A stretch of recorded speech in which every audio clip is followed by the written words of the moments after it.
कि जो media industry है वह राजनीति का गुलाम हो चुकी है। इसमें इतना राजनीतिकरण हो चुका है कि बड़े बड़े राजनेताओं की इंडस्ट्री रहती है लेकिन सामने किसी और को लाया जाता है। व्यवस्था पर आप देखिए ना, रवीश कुमार ने ऐसे कई कई आवाज उठाए हैं जो गोदी मीडिया नहीं उठाती है। रवीश कुमार ने छात्रों के हित के बारे में सोचा है। मगध विश्वविद्यालय की जो हाल है, किसी पत्रकार ने, किसी गोदी मीडिया ने यहां आवाज नहीं उठाई, लेकिन रवीश कुमार एक ऐसा शख्स है, एक ऐसा पत्रकार है जिसने छात्रों की समस्या को उठाया। एक डरा हुआ पत्रकार एक मरा हुआ नागरिक पैदा करता है। अगर एक पत्रकार ही डर जाए, एक पत्रकार ही शासन व्यवस्था के खिलाफ बोलने से डरे सहमे, तो नागरिक जो भी जनता है, भारत की जनता है, उसके हित के लिए नहीं। आप देख रहे हैं मंथन न्यूज बिहार। भारत के मशहूर एवं वरिष्ठ पत्रकार रवीश कुमार ने एनडीटीवी से इस्तीफा दे दिया है। जब उनके इस्तीफे की बात करें तो इसके संकेत काफी पहले से ही मिल रहे थे। अंततः उन्होंने एनडीटीवी से इस्तीफा दे ही दिया। जब उनका इस्तीफा हुआ तो यह समाचार उनके प्रशंसकों एवं उनके चाहने वालों के लिए एक दुखद भरी दास्तान है। जब रवीश कुमार के इस्तीफे की बात करें तो भारत के कई लोगों के मन में कई तरह के सवाल पैदा हो रहे हैं। क्या पत्रकारिता सरकार के पक्ष में या सरकार की प्रशंसा करने का ही नाम है? जब सरकार जनता की आकांक्षाओं और उम्मीदों पर खड़ी नहीं उतर रही हो और उसके बावजूद भी उसकी प्रशंसा के पुल बांधना, उसके तारीफों के पुल बांधना ही लोकतंत्र के चौथे स्तंभ कहे जाने वाले पत्रकारिता की अवधारणा है? या फिर जब सरकार जनता के हितों के लिए कार्य करने में विफल रही हो फिर भी उस पर कटाक्ष करना क्या गलत है? ऐसे तमाम उभरते हुए सवाल लोगों के जहन में कौंध रहे हैं। जिस तरीके से रवीश कुमार का इस्तीफा हुआ, उन सारे संदर्भों में आज हमारे साथ चर्चा करने के लिए मौजूद हैं युवा पत्रकार शुभम झा। जिस तरीके से एनडीटीवी से रवीश कुमार का इस्तीफा हुआ, उन सारे दृश्यों और परिदृश्यों के बारे में क्या कहना चाहेंगे? क्या कारण ऐसा रहा? देखिए, सबसे पहले रवीश कुमार का इस्तीफा किसी भी संस्था से कोई इंसान तभी इस्तीफा देता है जब उसके वसूलों पर उसके कंपनी वाले या फिर उसके जो सहयोगी होते हैं या फिर उसके जो मैनेजमेंट टीम होती है वो उनका सहयोग नहीं करती है। और रवीश कुमार के साथ भी यही चीज हुआ है। एक पत्रकार जो होता है वह बिल्कुल स्वतंत्र होना चाहिए, आजाद होना चाहिए। वह अपनी बातों को, जनता की बातों को किस प्रकार सामने लाए, यह चीज एक पत्रकार में होनी चाहिए। और रवीश कुमार इस चीज पर हमेशा से खरे उतरे हैं। रवीश कुमार एक ऐसे पत्रकार रहे हैं, एक ऐसे निडर पत्रकार रहे हैं जो किसी भी बात को बेबाकी ढंग से रखते हैं। और एक लेखक ने लिखा है कि एक पत्रकार और शासन व्यवस्था के बीच एक दीवार होनी चाहिए और वही दीवार जो है जनता के हित के लिए काम करती है। जनता के हित में वह सर्वोपरि वह दीवार होती है। अगर शासन, प्रशासन और पत्रकार के बीच दूरी ना हो, अगर पत्रकार प्रशासन या फिर शासन व्यवस्था को हमेशा उसकी तारीफ करे, उसकी तारीफों की पुल बांधे, तो फिर यह जनता के लिए हितकर नहीं होता है। रवीश कुमार शुरुआत से ही ऐसे व्यक्ति रहे हैं जिन्होंने जनता की बातों को, जनता के साथ हो रहे समस्याओं को दिखाया है, सामने लाया है। इस चीज को रवीश कुमार ने हमेशा दिखाया है। और जहां तक एनडीटीवी की छोड़ने की बात है, सभी को पता है कि आज एनडीटीवी का ज्यादा शेयर अडानी ग्रुप के पास है और कहीं ना कहीं अडानी के खिलाफ रवीश कुमार हमेशा से बोलते आए हैं। उन्होंने अडानी को अपने निशाने पर रखा है। जैसा कि हम सभी को पता है कि रवीश कुमार पिछले 27 सालों से एनडीटीवी से जुड़े हुए थे, तो आज आखिर एनडीटीवी में ऐसा क्या हो गया कि उनको इस्तीफा देने की नौबत आ गई? देखिए, रवीश कुमार एनडीटीवी ही रवीश कुमार से जाना जाता था और लोग आज एनडीटीवी को जानते हैं तो कहीं ना कहीं रवीश कुमार की वजह से ही। इतिहास में चले तो उनके कई ऐसे शोज एनडीटीवी पे आए जो दर्शकों को इतने अधिक पसंद थे कि लोग रात 9 बजे टीवी से चिपक जाते थे। और रवीश कुमार का एनडीटीवी के लिए लगाव और दर्शकों से लगाव, यह इस बात का सूचक है कि वह कितना निर्भीक और बेबाक ढंग से पत्रकारिता करते थे। आज एनडीटीवी किसी और के अधीन हो चुका है, अडानी ग्रुप का शेयर एनडीटीवी में आ चुका है, तो कहीं ना कहीं रवीश कुमार पर यह दबाव था कि वह शासन व्यवस्था के पक्ष में बोलें, उनके विपक्ष में नहीं बोलें। ऐसी बातों को सामने न लाएं जो शासन व्यवस्था की पोल खोलती हो। जिस तरीके से रवीश कुमार अपनी पत्रकारिता के बदौलत भारत सहित अन्य देशों के लोगों के चहेते बने और उन्हें एशिया का नोबेल पुरस्कार कहा जाने वाला रेमन मैग्सेसे अवार्ड भी मिला, तो जो शख्स भारत के साथ अन्य देशों में इतना प्रसिद्ध है, उसे अपने देश में ही इस तरीके से उपेक्षित किया जा रहा है। इसे उपेक्षा ही कहेंगे कि अपने मूल्यों को, वो अपने मूल्यों और उसूलों से समझौता ना किए और उन्होंने इस्तीफा दे दिया। इस पर क्या राय है आपकी? देखिए, रवीश कुमार शुरू से एक योद्धा रहे हैं। एक योद्धा जो होता है, उसके सामने किसी भी प्रकार का कोई भी बाधा आ जाए, वह इससे डगमगाता नहीं है, थरथराता नहीं है, कपकपाता नहीं है।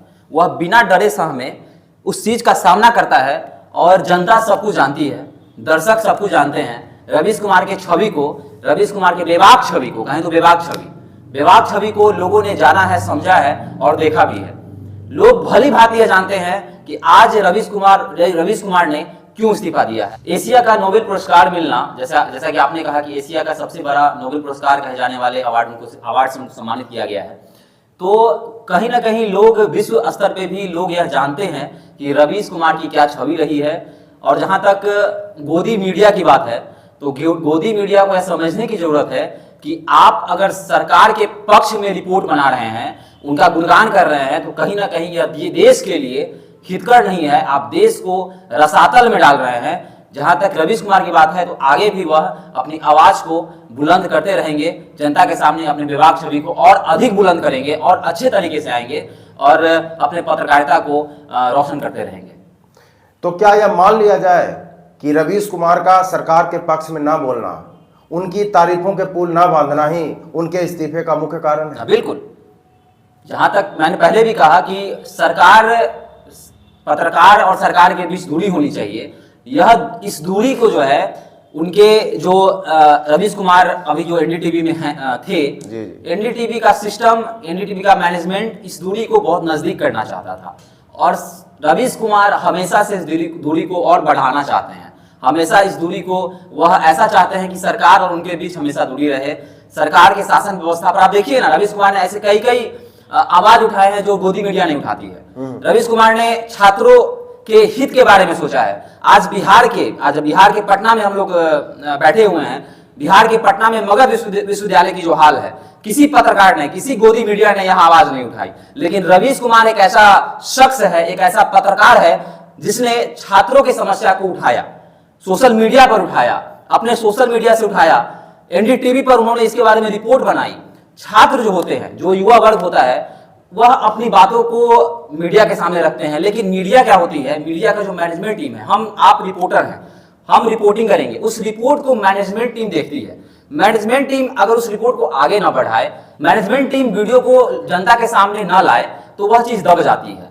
जहां तक रवीश कुमार की बात है, उन्होंने एनडीटीवी में उन युवाओं की आवाज को उठाया है, विश्वविद्यालय की आवाज को उठाया है, जो यूनिवर्सिटीज में धांधली होते हैं, परीक्षा विलंब होता है, सत्र विलंब होता है, इस चीज को अपने सोशल मीडिया से उठाया है, छात्रों की आवाज वो बने हैं। तो इसलिए भी कह सकते हैं कि उन्होंने काफी काम किया है। काफी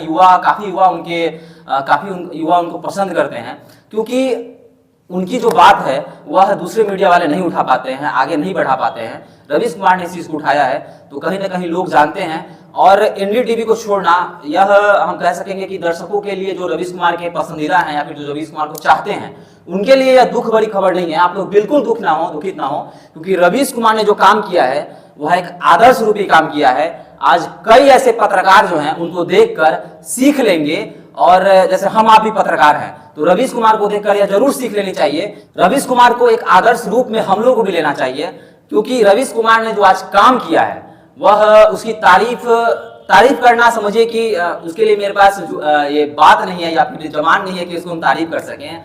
वह उस चीज की तारीफ होनी चाहिए, क्योंकि शासन से टकराना, शासन के खिलाफ बोलना, यह बड़ा ही एक, क्या कह सकते हैं, एक महान इंसान का सूचक है। और रवीश कुमार जैसे महान इंसान, जिन्होंने कह सकते हैं कि अगर वह इस चीज का साथ देते, अपने मैनेजमेंट टीम का साथ देते, तो उनको पैसे भी अधिक मिलते। लेकिन उन पैसों को ठुकराकर उन पैसों को ठुकराकर मानवीय मूल्यों को बचाकर आज उन्होंने जो काम किया है वह काफी तारीफ है और जनता ये सब कुछ जानती है।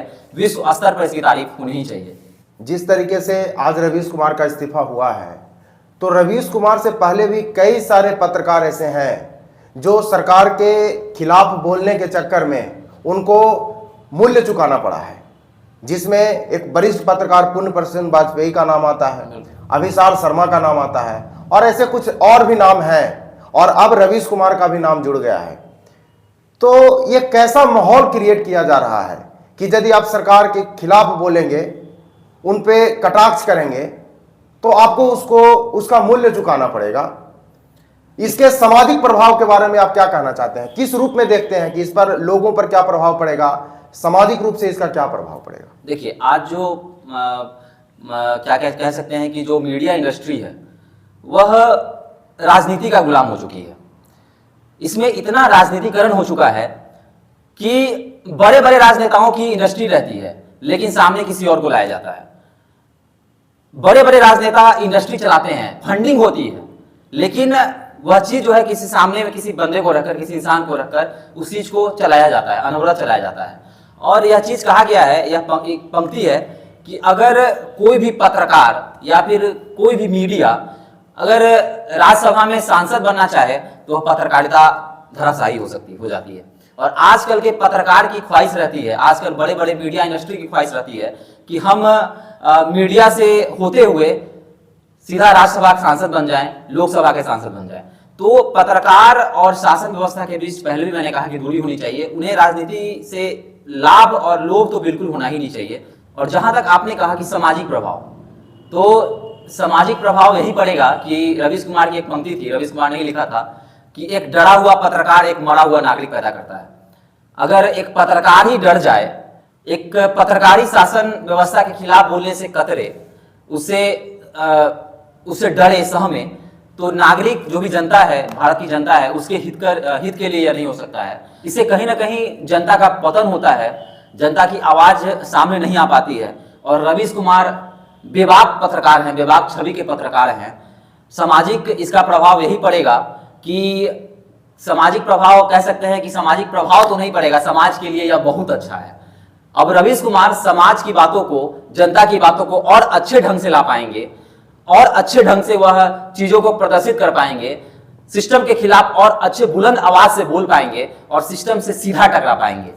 एनडीटीवी से इस्तीफे के बाद रवीश कुमार ने एक दिन बाद उन्होंने यह घोषणा की है कि अब तो चूंकि उनका एनडीटीवी से इस्तीफा हो चुका है, तो अब वो यूट्यूब का सहारा ले रहे हैं और अपनी बात जो भी उनको शासन तंत्र के खिलाफ कहनी है, जनता के मुद्दों को उठाना है, समस्याओं को उठाना है, वह उस पर ब्रेक लगने वाला नहीं है, बल्कि अब वह यूट्यूब के जरिए लोगों से जुड़ेंगे। तो उनका यह नया जो प्लेटफॉर्म है यूट्यूब, हालांकि पहले से उनका चैनल चल रहा है, लेकिन फिर भी वो यदा कदा आते रहते थे, उनका मुख्य चेहरा एनडीटीवी के थ्रू ही जाना जाता था। लेकिन जब आप रोजाना उससे जुड़ेंगे जनता से, तो क्या आपको लगता है कि रवीश कुमार पहले वाले रवीश कुमार रह जाएंगे? लोग उनको उतना ही प्यार देंगे और पसंद करेंगे जितना एनडीटीवी के जरिए करते थे?